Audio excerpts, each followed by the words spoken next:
Reduction chemical property. Reduction chemical property में हमने देखा था कि दो इंपॉर्टेंट नेम रिएक्शन है, क्लेमेंसन रिडक्शन एंड वोल्फ-किश्नर। दोनों ही अल्डिहाइड्स को अल्केन्स में रिड्यूस करती हैं, बट डिफरेंट कंडीशन में। मतलब अगर क्लेमेंसन रिडक्शन के रिएजेंट देखोगे जिंक अमलगम मोहा HCl यानी कि वो एसिडिक है, और वोल्फ-किश्नर के रिएजेंट देखोगे हाइड्रोजन NH2 मोहा KOH वो बेसिक है। तो दोनों करते अल्डिहाइड को CH3 में कन्वर्ट है, लेकिन अगर हमारा गिवन अल्डिहाइड में ऑलरेडी एसिडिक ग्रुप है या ऑलरेडी बेसिक ग्रुप है तो हमें ध्यान देना पड़ेगा कि अगर एसिडिक ग्रुप है तो हम वोल्फ-किश्नर ना करें, क्योंकि वोल्फ-किश्नर के अंदर रिएजेंट बेसिक है और बेसिक और एसिडिक दूसरे के साथ क्या कर जाएंगे, रिएक्ट। तो अगर ऑलरेडी आपके गिवन स्ट्रक्चर में एसिडिक ग्रुप है तो यू डू क्लेमेंसन, क्योंकि क्लेमेंसन एसिडिक ही है, और अगर आपके कंपाउंड में एसिड है, एसिड और एसिड तो आप उनसे रिएक्ट करेंगे नहीं। तो दैट इज द थिंग जो मैंने अभी आपको नोट करवाया है कि when to use Clemmensen reduction, when to use Wolff Kishner. क्योंकि अब सैम्पल पेपर में आप देखोगे तो सैम्पल पेपर में क्वेश्चन डालने का ढंग चेंज हो गया, जबकि ये चीज़ NCERT में मेंशन नहीं है। अगर आप NCERT फॉलो करोगे वहाँ पर बस दो रिएक्शंस मेंशन है कि क्लेमेंसन रिडक्शन क्या है, वोल्फ-किश्नर रिडक्शन क्या है। दोनों ही CHO को CH3 में कन्वर्ट करते हैं और रिएजेंट्स मेंशन है। ये चीज़ NCERT में मेंशन नहीं है कि क्लेमेंसन आपको कब प्रेफर करनी है, वोल्फ-किश्नर आपको कब प्रेफर करनी है। बट अगर आप लेके सैम्पल पेपर वगैरह देखोगे तो अब ये चीज़ पूछी जाती है, यानी कि आपको ऐसा स्ट्रक्चर दिया जाता है when you have to decide कि मैं क्या क्लेमेंसन यूज़ करूँ या वोल्फ-किश्नर करूँ। तो अगर आपको बेसिक इतनी अंडरस्टैंडिंग है कि क्लेमेंसन के रिएजेंट एसिडिक होते हैं, तो अगर गिवन स्ट्रक्चर में कोई बेसिक ग्रुप है NH2 तो आप क्लेमेंसन मत प्रेफर करो, क्योंकि acid reacts with base. Similarly अगर गिवन स्ट्रक्चर में एसिडिक ग्रुप है COH तो वोल्फ-किश्नर प्रेफर मत करो, क्योंकि वोल्फ-किश्नर के रिएजेंट बेसिक हैं। सिर्फ इतनी सी बात है नोट करने वाली, ठीक है। आज हमने थर्ड केमिकल प्रॉपर्टी शुरू करनी है, ऑक्सीडेशन। अब ऑक्सीडेशन में आप इतना तो देख ही चुके हो कि अगर हम एल्कोहल्स की ऑक्सीडेशन करते थे तो अगर एल्कोहल 1 डिग्री है तो हमें अल्डिहाइड मिलता था, अगर एल्कोहल 2 डिग्री है तो कीटोन मिलता था। अगर उनकी फर्दर ऑक्सीडेशन करी जाए तो हमें कार्बोक्सिलिक एसिड मिलते हैं।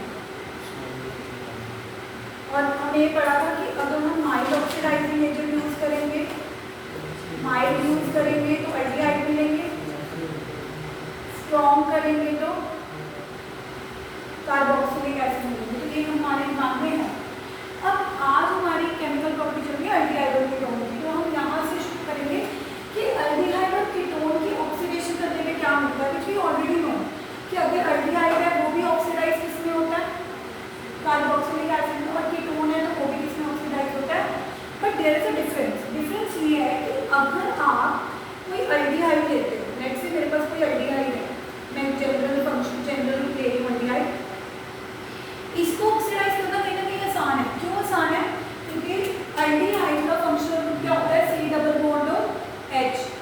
यानी कि अगर आपको इसको ऑक्सीडाइज करना है तो दैट मीन्स H की जगह OH आ जाएगा, एंड ये वाला जो अल्डिहाइड है it will turn into carboxylic acid. मतलब इस ग्रुप को कहीं ना कहीं कार्बोक्सिलिक एसिड में कन्वर्ट करना बहुत ही ईजी था, क्योंकि अल्डिहाइड में बस किसी H की जगह OH ही तो लगाना है।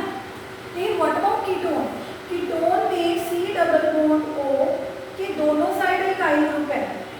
अगर आप कीटोन देखते हो, कीटोन और अल्डिहाइड में क्या फर्क है, अल्डिहाइड में C डबल बॉन्ड के साथ क्या लगा होता है H, लेकिन कीटोन में क्या होता है कि C डबल बॉन्ड के इस साइड भी क्या लगा हुआ है, अल्काइल चेन, और उस साइड भी क्या लगी हुई है। तो कहीं ना कहीं इसको अगर आपको कार्बोक्सिलिक एसिड में ऑक्सीडाइज करना है तो ये टफ क्यों है, क्योंकि पहले तो आपको one of the carbon carbon bond break करना पड़ेगा। ये R एक तरह से R एक कार्बन चेन ही है ना, तो आपको one of the carbon carbon bond तोड़ना पड़ेगा। जब वो one of the carbon carbon bond टूटेगा फिर उसकी जगह पर OH आएगा। Try to understand aldehydes are easy to oxidize to carboxylic acid। aldehydes कहीं ना कहीं होते, aldehyde भी कार्बोक्सिलिक एसिड में ऑक्सीडाइज है, होते कीटोन भी कार्बोक्सिलिक एसिड में ऑक्सीडाइज है, लेकिन दोनों में क्या डिफरेंस है कि aldehyde इजी है, इजीली ऑक्सीडाइज हो जाते हैं। दैट मीन मैं अगर कोई भी माइल्ड ऑक्सीडाइजिंग एजेंट यूज करूँगी, अगर मैं कोई भी माइल्ड ऑक्सीडाइजिंग एजेंट यूज करूँगी, जैसे तुमने जब बायो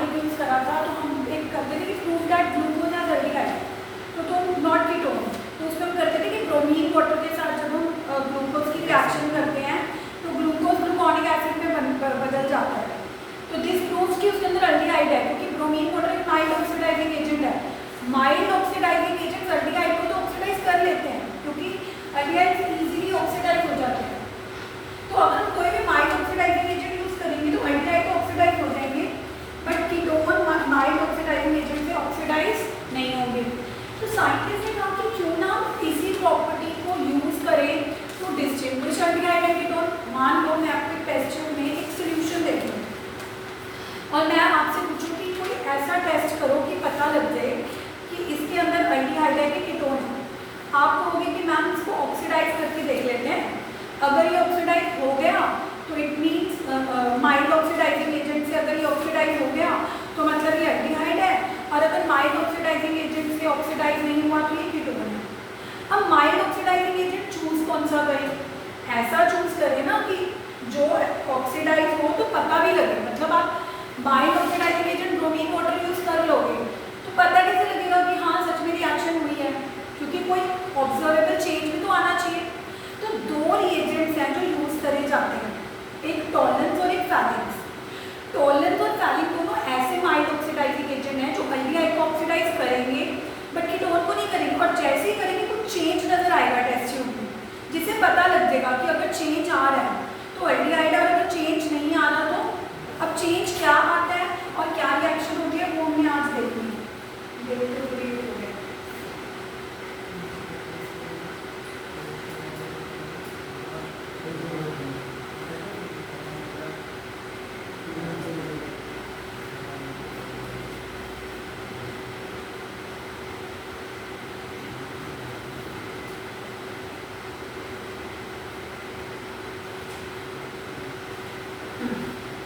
देखो, aldehydes are oxidized not only by strong oxidizing agents like KMnO4 and K2Cr2O7 but also by weak oxidizing agent।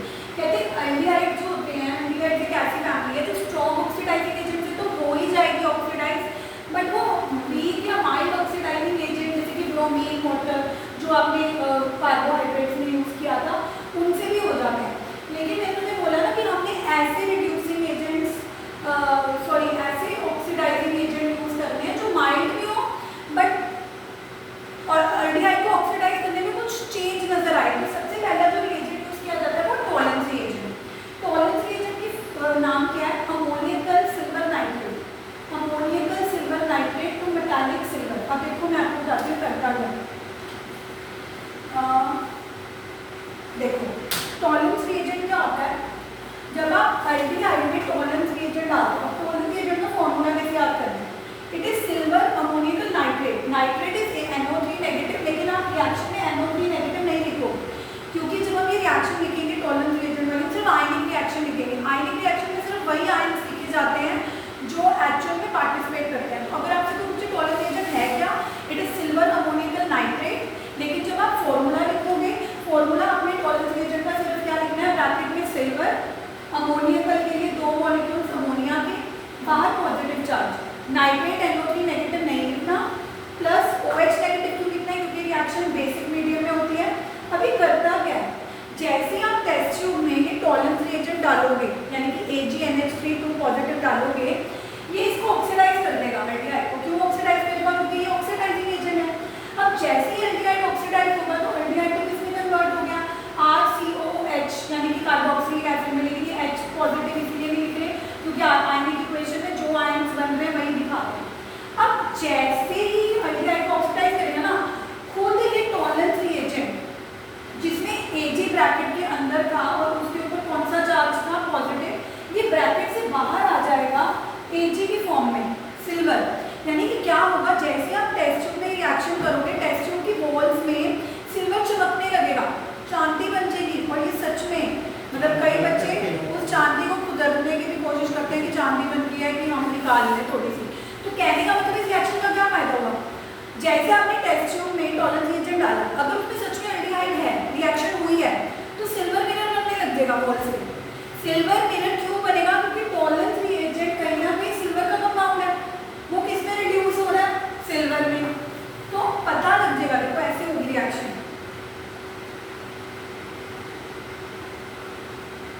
Open हो जाते हैं। तो that means what is happening कि अगर हम कीटोन में, यानी कि अगर मैं कीटोन लूँ और कीटोन में सिल्वर अमोनियम नाइट्रेट यानी कि AgNH3 पॉजिटिव डालूँ इन बेसिक मीडिया, तो नो रिएक्शन, कोई सिल्वर मिरर नहीं बनेगा, no silver mirror is form, no silver mirror is form. तो अगर सिल्वर मिरर नहीं बन रहा टेस्ट ट्यूब में तो पता लग जाएगा कि given compound must be ketone, given compound must be. लेकिन जैसे आपने टॉलेंस रिएजेंट डाला और टॉलेंस रिएजेंट डालते ही सिल्वर बन गया, it started forming a silver mirror that starts shining on the walls of the test tube, test tube की walls में सिल्वर चमकने लगा। तो इससे ये प्रूव हो जाएगा कि टॉलेंस रिएजेंट ने रिएक्शन करी है, being a mild oxidising agent इसने रिएक्शन करी है, मतलब द कंपाउंड इज एल्डिहाइड। तो एक तरह से आपने थर्ड केमिकल प्रॉपर्टी तो पढ़ी है ऑक्सीडेशन विद टॉलेंस रिएजेंट, एक तरह से आपने केमिकल टेस्ट भी पढ़ लिया कि Tollens test is used to distinguish an aldehyde and ketone. यानी कि कल को अगर आपको एक क्वेश्चन आता है कि write a chemical test to distinguish between propanal and propan two one, मान लो कल को आपको एक क्वेश्चन आता है कि केमिकल टेस्ट लिखिए प्रोपेन टू ओन और प्रोपेनल में डिस्टिंग्विश करने के लिए। तो आप क्या करोगे, प्रोपेन टू ओन का स्ट्रक्चर बनाओगे CH3 C डबल बॉन्ड हो CH3, उसमें जैसे AgNH3 पॉजिटिव डालोगे तो क्या लिखोगे, नो रिएक्शन, क्योंकि आप कीटोन ले रहे हो। लेकिन अगले में जब आप प्रोपेनल बनाओगे CH3 CH2 CHO, उसमें जैसे AgNH3 पॉजिटिव डालोगे तो रिएक्शन हो जाएगी। क्या रिएक्शन होगी, प्रोपेनल किसमें चेंज हो जाएगा, प्रोपेनोइक एसिड, एल्डिहाइड किसमें ऑक्सीडाइज हो जाएगा, propanoic acid CH3 CH2 COO negative, plus Tollens reagent खुद किसमें रिड्यूस हो जाएगा, Ag में, चाहे बैलेंस नहीं भी करो Ag में सिल्वर में। तो that is the first reagent जिसे हम ऑक्सीडाइजिंग एजेंट जिसे हम ऑक्सीडाइज कर सकते हैं। ये देखिए, अब यहाँ पे पिक्चर में क्लियर नहीं हो रहा, पर जैसे टेस्ट ट्यूब हम गर्म पानी में, तो Tollens test is very useful method to distinguish between aldehyde and ketones. This qualitative lab test is also referred as silver mirror test. इस टॉलेंस टेस्ट का दूसरा नाम है सिल्वर मिरर टेस्ट। इस टॉलेंस टेस्ट को बोलते ही सिल्वर मिरर टेस्ट है, बिकॉज ये नो कि अगर टॉलेंस टेस्ट पॉजिटिव आएगा तो सिल्वर मिरर बनेगा ही बनेगा, और अगर टॉलेंस टेस्ट नेगेटिव आएगा तो सिल्वर मिरर नहीं बनेगा।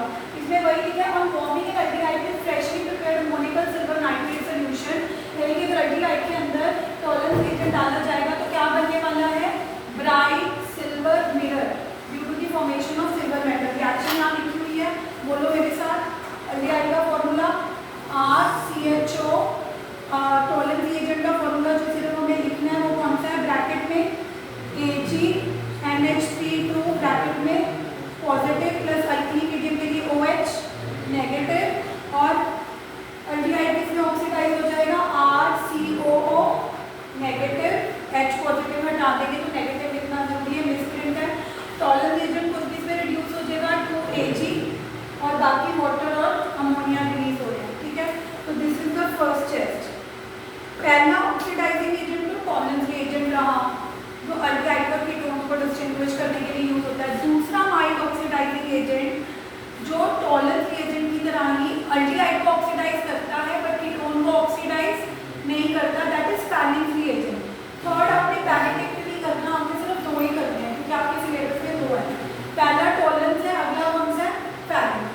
फैलिंग सोल्यूशन असल में दो रिएजेंट से बना होता है, Fehling reagent A plus Fehling reagent B, दो से बना होता है, Fehling reagent A and Fehling reagent B। Fehling reagent A is sodium और potassium salt of tartaric acid and Fehling solution B is aqueous copper sulfate। मतलब ये दो reagents को मिक्स करके बना है, एक सोडियम और पोटेशियम सॉल्ट है टार्टरिक एसिड का। टार्टरिक एसिड वो एसिड है जो बेकिंग सोडा में जो केक बनाया जाता है, तो बेकिंग सोडा डालने से जो टेस्ट है वो बिटर आता है, खड़का आता है, उसको न्यूट्रलाइज करने के लिए वो डाला जाता है टार्टरिक एसिड। बट एनीवेज इस रिएक्शन में टार्टरिक एसिड की रिएक्शन नहीं है, बस आपको पता होना चाहिए कि फैलिंग सोल्यूशन दो चीज़ों से बना हुआ है, falling agent A and falling agent B।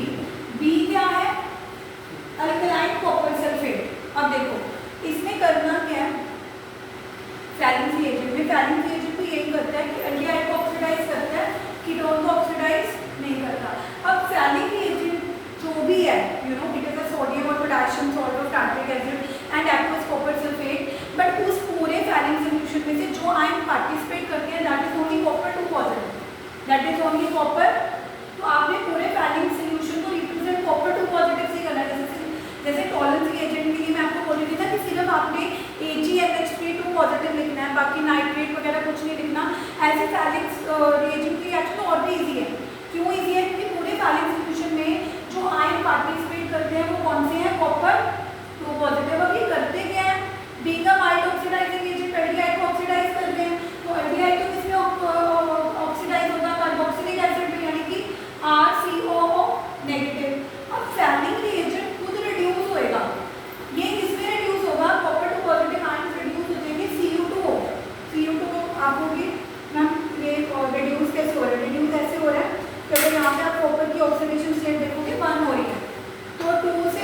भी अल्डिहाइड, क्योंकि अगर ये कीटोन होता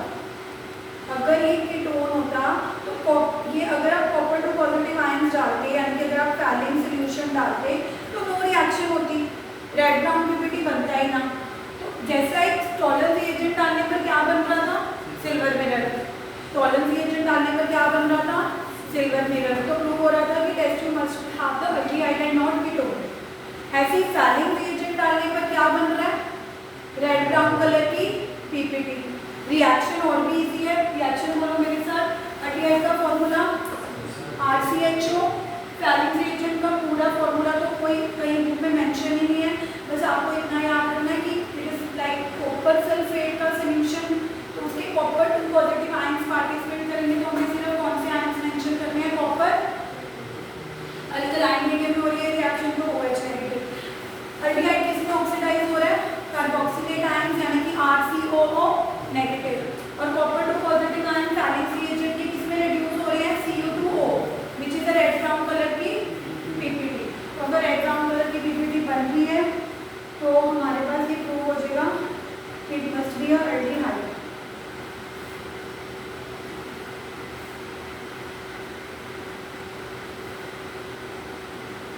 तो तीन हमने कहा था कि तीन रिएजेंट्स हैं माइल्ड ऑक्सीडाइजिंग एजेंट, जिनसे डिस्टिंग्विश हो सकता है कि क्या टेस्ट में आगे आ रहे हैं कि होंगे, but we only have to do Tollens and we only have to do Fehling, क्योंकि Benedict is also like Fehling only, उसमें भी copper sulphate alkaline medium use होता है, इसमें भी कॉपर सल्फेट। तो दोनों में इतना फर्क है कि फैलिंग सॉल्यूशन में टार्ट्रिक एसिड के सॉल्यूशन होता है, इसमें सिट्रिक एसिड का होता है, इनमें सिट्रेट आयंस होते हैं, उसमें टार्ट्रेट आयंस होते हैं, उसमें भी copper two positive ion red brown PPT में चेंज होता है, इसमें भी copper two positive copper two CU2O में चेंज होता है। तो तीन टेस्ट करने की जरूरत नहीं है, ओनली 1 और 2। अगर आपको आगे अभी का chemical test to distinguish aldehyde and ketone तो आपकी चॉइस है, चाहे आप टॉलरेंस रिएजेंट डाल के अल्डिहाइड को ऑक्सीडाइज करके दिखा दो, लेकिन अगर उनको मेंशन करेंगे कि फैलिंग ही करना है फिर तो आपको फैलिंग ही करना पड़ेगा। बट अगर एक जनरल क्वेश्चन आता है कि देखो chemical test to distinguish aldehyde and ketone, तो चॉइस इज योर्स, चाहे आप AgNH3 पॉजिटिव यानी कि टॉलरेंस रिएजेंट डाल के कर लो, चाहे आप copper two positive falling reagent डाल के कर लो, ठीक है। हाँ ये देखो दिखा रहे थे कि अगर आप अल्डिहाइड होंगे तो अल्डिहाइड में जैसे कॉपर सल्फेट डालोगे, मतलब फैलिक सॉल्यूशन डालोगे, फैलिक सॉल्यूशन के कॉपर टू पॉजिटिव आयन किसमें चेंज हो जाएंगे, CU2O, और पूरा सॉल्यूशन कौन से कलर का बन जाएगा, रेड ब्राउन। तो जैसे ही अगर आप टेस्ट ट्यूब में फैलिक सॉल्यूशन डाल रहे हो और अगर अल्डिहाइड हुआ तो पक्का पूरा सॉल्यूशन रेड ब्राउन होने वाला है, क्योंकि उसमें किसकी पीपीटी बन जानी है, CU2O। तो that is what it is written here, ठीक है। पूरा ब्लू सॉल्यूशन रेड में कन्वर्ट हो रहा है, this is Fehling test for aldehydes. Ma'am second वाले में कॉपर रिड्यूस कैसे होगा, रिड्यूस ही तो हो रहा है, मैंने बताया नहीं, ऑक्सीजन ऐड नहीं हो रहा, हमेशा ऑक्सीजन रिड्यूस होने का मतलब ये नहीं होता कि कॉपर अगर आप ओ ऐड हो रही है, इसको आप ऑक्सीडेशन नंबर से टेस्ट करो ना, कि अगर आप कॉपर टू पॉजिटिव में देखोगे तो +2 ऑक्सीडेशन नंबर है और यहाँ पे +1 है, decrease in oxidation number is reduction.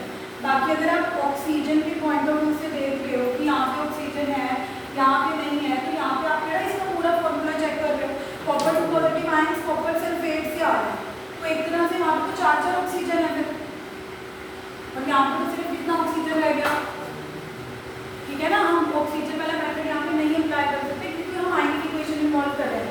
Ionic equation में ये पता करने के लिए कि किसी की रिडक्शन हो रही है या ऑक्सीडेशन हो रही है, उसका चार्ज चेक किया जाता है। जैसे पहले कॉपर का चार्ज +2 है, लेकिन यहाँ पे अगर आप इसका ऑक्सीडेशन नंबर फाइंड आउट करोगे तो क्या है, +1 है, decrease in oxidation number is always known as. और वैसे भी याद रखना कि अगर आप कोई ऑक्सीडाइजिंग एजेंट डाल दो तो वो दूसरों को ऑक्सीडाइज करेगा तो खुद क्या होगा, रिड्यूस। यानी कि अगर आप ये कह रहे हो कि अल्डिहाइड की ऑक्सीडेशन कौन कर रहा है, कॉपर टू पॉजिटिव यानी कि फैलिन, तो वो खुद रिड्यूस ही होगा।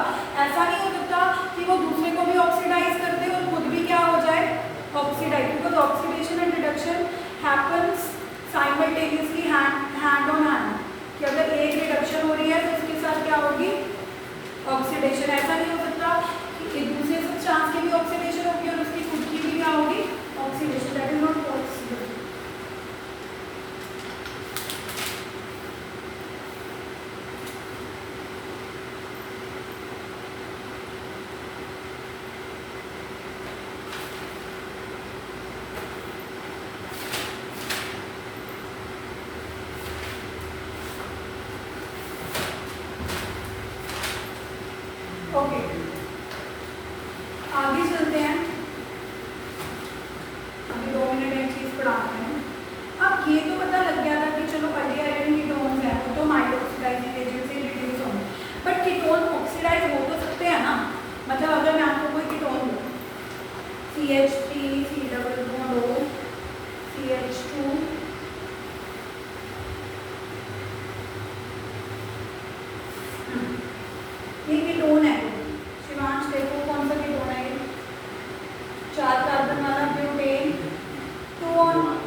Br2O7 या आप कॉन्सेंट्रेटेड HNO3 भी डाल सकते हो। ये सारे ही स्ट्रॉन्ग ऑक्सीडाइजिंग एजेंट हैं तीनों ही। अब आपको पता है कि being a strong oxidising agent ही कीटोन को ऑक्सीडाइज करेगा। अब मैंने तुम्हें बोला था कि कीटोन को ऑक्सीडाइज करने का तरीका क्या है कि C डबल बॉन्ड के साथ OH लगाना है, तो आपको one of the carbon carbon bond तोड़ना पड़ेगा। अब आप सोचोगे कि मैं इधर से तोड़े कि इधर से तोड़े, क्योंकि अगर आप इधर से तोड़ते हो और यहाँ OH लगाते हो तो 3 कार्बन वाला कार्बोक्सिलिक एसिड बनेगा, प्रोपेनोइक एसिड। लेकिन अगर आप इधर तोड़ते हो, यहाँ ये वाला हटाते हो, यहाँ OH लगाते हो, तो 2 कार्बन वाला कार्बोक्सिलिक एसिड बनेगा, इथेनोइक एसिड। तो that means if you have a ketone and C double bond के आसपास दोनों सेम अल्काइल ग्रुप नहीं है, एक साइड 1 कार्बन वाला है, दूसरी साइड 2 कार्बन वाले हैं, तो हम किस साइड से तोड़े? तो इसके लिए पॉपऑफ रूल आता है। ऑक्सीडेशन ऑफ कीटोन के लिए, ऑक्सीडेशन ऑफ कीटोन, जब भी हमें कीटोन की ऑक्सीडेशन करनी होगी तो उसके लिए हमें एक पॉपऑफ रूल पढ़ना है। पॉपऑफ रूल कहता है कि while the oxidation of ketone using a strong oxidizing agent, the cleavage of C double bond O and carbon takes place in such a way that C double bond O tries to or prefer to remain with a smaller group। यानी कि आपने cleavage उधर से करनी है कि C double bond O चाहेगा कि मैं जहाँ स्मॉलर अल्काइल ग्रुप है मैं उसके साथ प्रेफर करूँगा रहना। यानी कि आप इधर से नहीं तोड़ोगे, उल्टा आपको मे भी ऐसे लग रहा होगा कि जहाँ छोटा अल्काइल ग्रुप है वो वाले कार्बन कार्बन का बॉन्ड तोड़ दिया जाए, बट उल्टा है। C double bond prefers to stay with the smaller alkyl group, यानी कि C डबल बॉन्ड ट्राई करेगा कि जहाँ छोटा अल्काइल ग्रुप है वो मेरा रहे और जहाँ मेरी बड़ी अल्काइल ग्रुप वाली चेन है वहाँ से मुझे तोड़ा जाए। तो अगर हम इसको यहाँ से तोड़ते हैं, तो इधर 2 ही कार्बन रह जाएंगे। अब ये 2 कार्बन वाला कार्बोक्सिलिक एसिड बनेगा विच इज इथेनोइक एसिड। अब यहाँ से कितने कार्बन अलग हुए? यहाँ से भी कितने हुए? 2। इनसे भी कार्बोक्सिलिक एसिड बनेगा। अब बाई चांस इधर भी 2 रहे हैं तो इधर भी 2 कार्बन वाला बन जाएगा। मतलब जैसे मान लो अगर मैं ये देखूँ CH3 CH2, अगर CH2 CH2 CH3 vigorous oxidation आपने करी। अब आपने पॉपऑफ रूल अप्लाई किया। पॉपऑफ रूल ने कहा कि C double bond to try to remain the smaller. यहाँ पे 3 कार्बन वाला अल्काइल ग्रुप है, इधर 2 कार्बन वाला अल्काइल ग्रुप है, तो वो 2 कार्बन वाले अल्काइल ग्रुप के साथ रहना पसंद करेगा। तो यहाँ से बॉन्ड तोड़ेगा, तो यहाँ से कितने कार्बन आए? 3 कार्बन वाला carboxylic acid. But by chance यहाँ पर भी कितने बचे हैं? 2। इधर भी कितने बचे? 1 2। तो इधर भी बाई चांस एग्जाम्पल चेंज भी हुआ कि जो टूट रहा है वो भी 3 कार्बन वाला रह गया, जो बच गया वो भी। तो आपको 2 मॉलिक्यूल्स कार्बोक्सिलिक एसिड की बनेंगे ही बनेंगे। ठीक है, तो दिस वाज द ऑक्सीडेशन